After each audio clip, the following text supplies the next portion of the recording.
ओम श्री गणेशाय नमः। नमस्कार मंडळी, मी शीतल आणि तुम्ही पाहताय दिल्लीकर मराठी। या व्हिडिओमध्ये मी तुम्हाला संकष्टी चतुर्थीचं व्रत कसं करावं, पूजा कशी करावी, त्याचबरोबर संकष्टी चतुर्थीच्या दिवशी आपण कोणते उपाय करू शकतो जेणेकरून आपल्या जीवनामध्ये ज्या समस्या असतील त्या समस्यांवर आपल्याला समाधान मिळेल। व्हिडिओ संपूर्ण पहा। चॅनलवर नवीन असाल तर सबस्क्राइब करा आणि व्हिडिओ पाहत असताना सर्वांनी कमेंट्समध्ये लिहा गणपती बाप्पा मोरया, मंगलमूर्ती मोरया। चला तर मग व्हिडिओला सुरुवात करते। मंडळी, 30 डिसेंबर 2023 शनिवारचा दिवस। या दिवशी संकष्टी चतुर्थी आलेली आहे।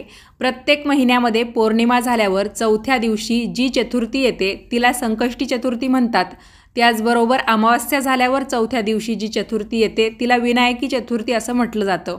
या शनिवारी म्हणजे 30 डिसेंबर 2023ला जी चतुर्थी असणार आहे ती 2023 या वर्षातली शेवटची संकष्टी चतुर्थी असेल। यानंतर आपण डायरेक्ट पुढच्या महिन्यात आणि 2024 या वर्षामध्ये आणि मराठी महिन्यांप्रमाणे पौष महिन्यामध्येच संकष्टी चतुर्थीचं व्रत करणार आहोत।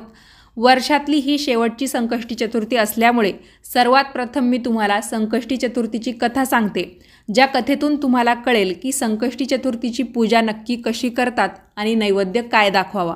ऐकावी भक्तांनो संकष्टी चतुर्थीची कहाणी। पुरातन काळात कृतवीर्य नावाचा एक राजा होऊन गेला। त्याच्या राणीचे नाव सुगंधादेवी होते। त्याच्या राज्यात समृद्धी होती। राजाकडे सर्व प्रकारचे वैभव होते, पण त्यांच्या पोटी संतान नव्हते। राजाने खूप दानधर्म केला, पण तरीही संतानाची प्राप्ती झाली नाही।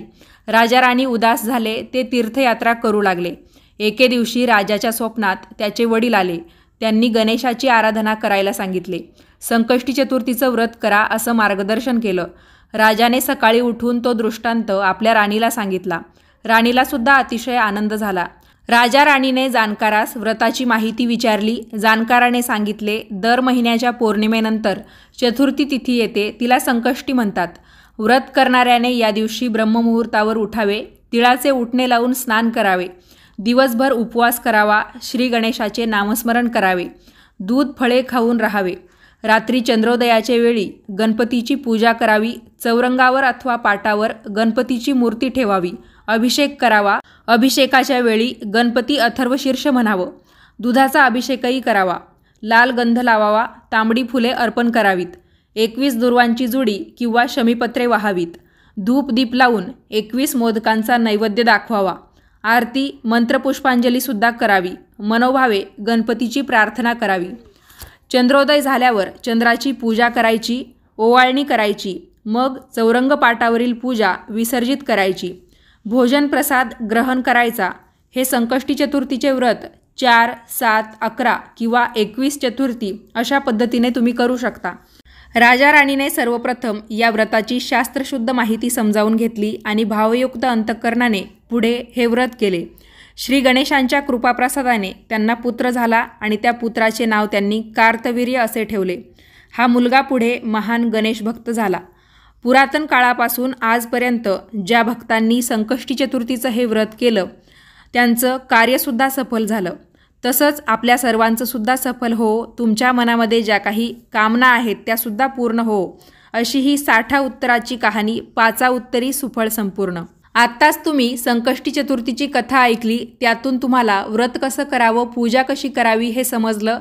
नैवेद्याच्या बाबतीत तुम्ही म्हणाल की आम्हाला माहिती आहे, गणपती बाप्पांना मोदकांचा त्याचबरोबर लाडूंचा नैवेद्य अतिशय प्रिय आहे। पण या नैवेद्याबाबतीत मी तुम्हाला अगदी छोटासा संदर्भ देणार आहे, त्यातून तुम्हाला नैवेद्याच्या बाबतीत अजून सखोल माहिती मिळेल आणि तुम्ही ती प्रत्येक संकष्टी चतुर्थीला अंमलात आणू शकाल। तर त्याबद्दल सुद्धा अगदी 2-3 ओळींची कथा आहे, ती मी तुम्हाला सांगते। ऐका परमेश्वरा गणेशा तुमची कहाणी, निर्मळ मळे उदकाचे तळे, बेलाचा वृक्ष सुवर्णाची कमळे, विनायकाची देवळे रावळे। मनाचा गणेश मनी वसावा, हा वसा कधी घ्यावा, श्रावण्यात चौथी घ्यावा, माही चौथी संपूर्ण करावा।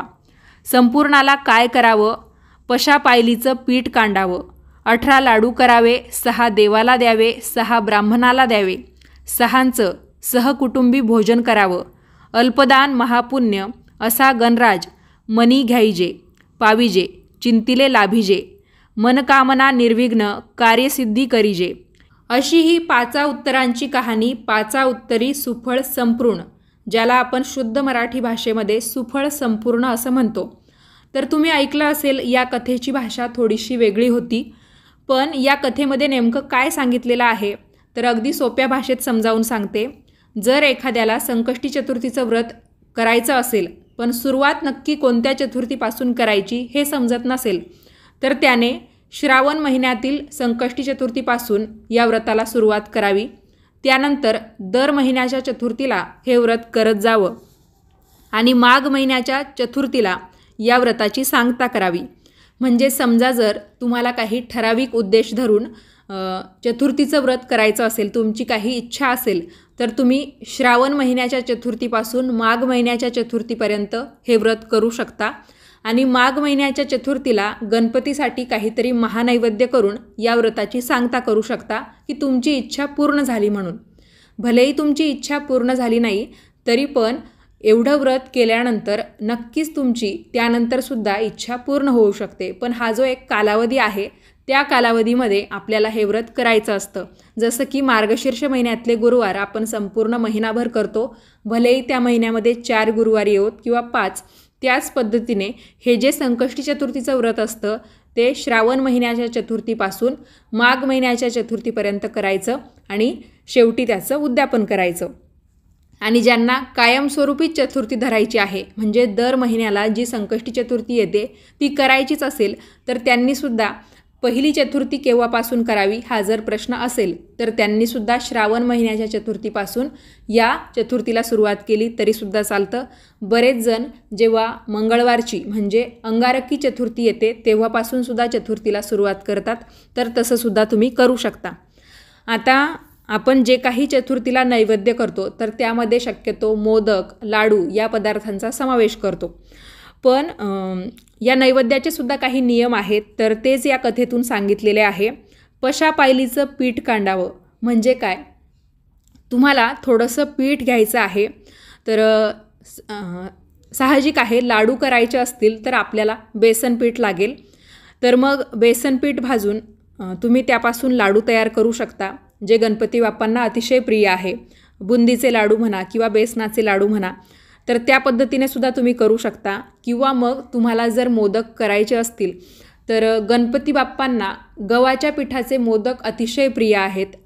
तुम्ही एका गाण्यातून सुद्धा ऐकलेलं असेल, नाव काढू नको तांदळाचे, केले मोदक लाल गव्हाचे, हाल ओळख साऱ्या घरांचे, दीन येतील कारे सुखाचे, सेवा जाणूनी गोड मानूनी, द्यावा आशीर्वाद आता, बाप्पा मोरया रे, बाप्पा मोरया रे, चरणी ठेवी तो माथा. तर या गाण्यातून सुद्धा हे सांगितलेलं आहे की गणपती बाप्पांना तांदळाच्या मोदकांपेक्षा गव्हाच्या पिठाचे मोदक जास्त प्रिय आहे. म्हणजे आपण सारण जे आहे मोदकांसाठी जे काही सारण तयार करतो ते तसंच करायचं, गुळाचं, खोबऱ्याचं, पण वरचं जे आवरण असतं तर त्यासाठी आपण गव्हाच्या पिठाचा जास्त करून वापर करावा.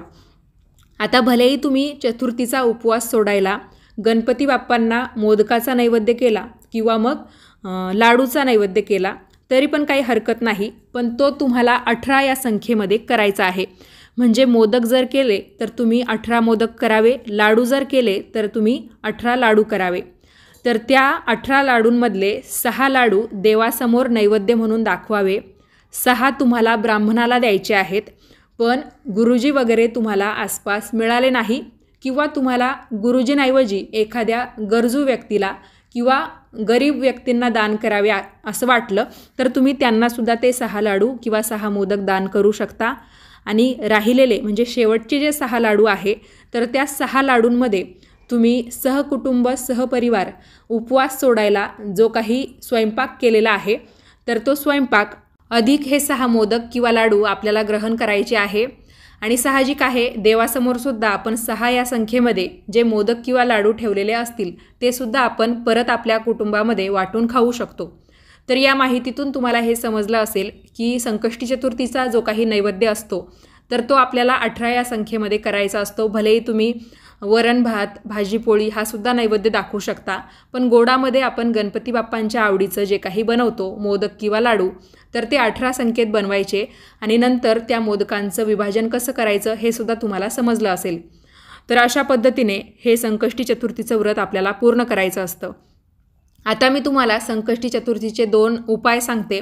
यातला एक उपाय आहे विद्यार्थ्यांसाठी आणि एक उपाय ज्यांना काही समस्या आहेत, जसं की आर्थिक समस्या किंवा नोकरीविषयक समस्या किंवा इतर काही समस्या, तर त्या समस्यांसाठी तुम्ही हा उपाय करू शकता।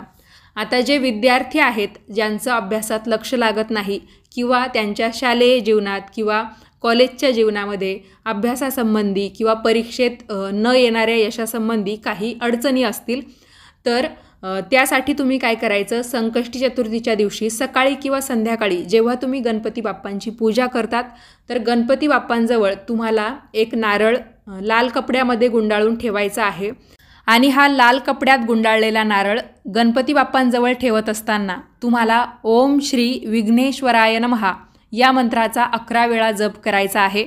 म्हणजेच काय, हे नारळ ठेवत असताना तुम्ही सतत ओम श्री विघ्नेश्वराय नमः हा मंत्र म्हणू शकता किंवा मग दोन्ही हात जोडून गणपती बाप्पांकडे बघत बघत तुम्ही 11 वेळा हा मंत्र म्हणालात तरी सुद्धा चालेल। नक्कीच तुमच्या संकटापासून किंवा तुमच्या अडचणींपासून तुम्हाला मुक्तता मिळेल, तुमच्या परीक्षेत तुम्हाला यश मिळेल, अभ्यासात सुद्धा तुमची प्रगती होईल। त्याचबरोबर दुसरा उपाय असा आहे, ज्यांचं लग्न जमत नाही किंवा ज्यांना काही आर्थिक समस्या आहे किंवा ऑफिसमध्ये ज्यांना काही काम करत असताना अडचणी येतात किंवा बॉसशी न जमणे, अजून काही अडचणी सांगायच्या झाल्या तर काहींचा आत्मविश्वास कमी असतो, म्हणजे समोरच्याशी हवं तितकं व्यवस्थित बोलता येत नाही, काही शब्द अडखळले जातात किंवा मग बऱ्याच अडचणी तयार होतात की आपलं मत काही व्यक्ती चांगल्या पद्धतीने मांडू शकत नाही, तिथे त्यांची धांदल उडते, तारांबळ उडते। आणि अजूनसुद्धा तुमच्या इतर काही अडचणी असतील तर तुम्ही संकष्टी चतुर्थीच्या दिवसभरात, म्हणजे गणपती बाप्पांची पूजा झाल्यावर कधीही गणपती बाप्पांना 7 जुड्या दुर्वा, म्हणजे प्रत्येक दुर्वांची जी जुडी असेल त्यामध्ये तुम्ही 11-11 दुर्वा घेऊ शकता। अशा पद्धतीने तुम्हाला 7 जुड्या तयार करायच्या आहेत आणि त्या जुड्यांची माळ किंवा मग वेगवेगळ्या तुम्ही, म्हणजे एका जुडीमध्ये तुम्ही 11 दुर्वा घेतल्या, अशा पद्धतीने 7 जुड्या तयार केल्या तर त्या गणपती बाप्पांच्या चरणी वाहा। त्याचबरोबर गणपती बाप्पांना तुम्हाला 7 हळकुंडसुद्धा वाहायचे आहेत। यामुळे तुमच्या समस्यांपासून तुम्हाला नक्कीच समाधान मिळेल। पण हळकुंड घेताना ती लेकुरवाळी हळकुंड असावी, म्हणजे एका हळकुंडाला थोडंसं अजून एक हळकुंड फुटलेलं असावं, तर त्याला लेकुरवाळं हळकुंड म्हणतात। डायरेक्ट एकटं जे हळकुंड असतं सिंगल, की ज्याला इतर काही फाटे फुटलेले नाही, तर ते हळकुंड पूजेमध्ये शक्यतो वापरत नाही। तर अशा हळकुंडाची तुम्हाला निवड करायची आहे। 7 जुड्या दुर्वा, ज्या प्रत्येक जुडीमध्ये 11-11 दुर्वा असतील, त्याचबरोबर 7 हळकुंड, म्हणजे हळदीच्या गाठी आपण ज्याला म्हणतो, तर त्या तुम्हाला गणपती बाप्पांच्या चरणी वाहायच्या आहेत। चतुर्थीच्या दिवसभरात हा उपाय कधीही केला तरी सुद्धा चालेल। घरच्या घरी, म्हणजे आपलं जे काही पूजा घर असतं, ज्याला आपण मंदिर, देवघर, देवारा म्हणून ओळखतो, तर तिथे सुद्धा तुम्ही हा उपाय करू शकता। तुमच्या आसपास कुठे गणपतीचं मंदिर असेल तिथे जाऊन तुम्ही हा उपाय केला तरी सुद्धा चालेल। संध्याकाळच्या वेळा, म्हणजे संध्याकाळी आपण जेव्हा पूजा करतो उपवास सोडण्याच्या अगोदर, तेव्हा जरी तुम्ही हा उपाय केला तरी सुद्धा चालेल। आता जे कोणी संकष्टी चतुर्थीचं व्रत कायमस्वरूपी करत नाही, पण ज्यांना हा उपाय करायचा आहे त्यांनी त्या चतुर्थीला व्रत केलं, म्हणजे उपवास केला तरी सुद्धा चालणार आहे। 2023 या वर्षामध्ये होणाऱ्या शेवटच्या संकष्टी चतुर्थीनिमित्त या व्हिडिओमध्ये मी तुम्हाला संकष्टी चतुर्थीची जी कथा सांगितली त्यातून तुम्हाला समजलं असेल की संकष्टी चतुर्थीचं व्रत नक्की कसं करतात, पूजा कशी करतात आणि नैवेद्य कसा दाखवतात, त्याचं विभाजन कशा पद्धतीने केलं पाहिजे। आशा करते हा व्हिडिओ तुम्हाला उपयोगाचा वाटला असेल। व्हिडिओ तुम्हाला आवडला असेल, उपयोगी वाटला असेल तर व्हिडिओला लाईक करा, जास्तीत जास्त लोकांना शेअर करा, म्हणजे प्रत्येकाला याची माहिती मिळेल।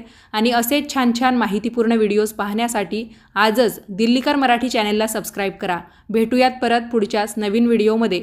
तोपर्यंत सर्वांनी काळजी घ्या। धन्यवाद।